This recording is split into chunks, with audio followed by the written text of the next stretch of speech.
In this video I'm going to show you how to add an attractive border to this photograph. First thing I'll do is just flatten all the files together by going to More, Flatten Image. And the reason why I flattened it is because I'm going to cut away some of the edge there to reveal a whiter background once I've added the border. I'll show you what I mean in just a sec, but it's easier to do that with a flattened image rather than cutting layer after layer after layer. So let me go and open my border. And I've got that lurking on my desktop here. You should find it on the cover CD along with a load of other borders. There we go. So let's Control A to select all of the image in a marquee, Control C to copy, or you could go to Edit and Copy, of course. And then let's go to our main layer and Control V to paste in the border.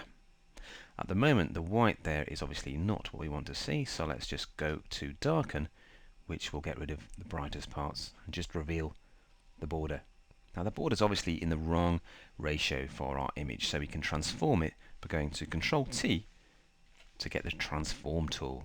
And then if I scale the width up to 120%, that's more of a suitable size. I could also drag these little handles here to scale it horizontally, or rather vertically I should say. There we go. And there we have the border in about the right place. I can drag and click to adjust the position there. But I want to make sure that her feet are in. I don't want to chop her legs off, so I'm going to go down slightly like so.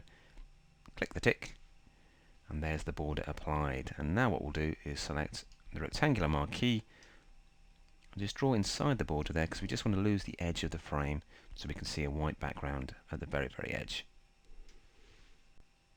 Now we can inverse the selection by going to Select, Inverse, and go to the background layer, hit the backspace key, and that gets rid of that edge there. Control D to deselect the marching ants, and there you have your attractive border that's been overlaid using a blending mode.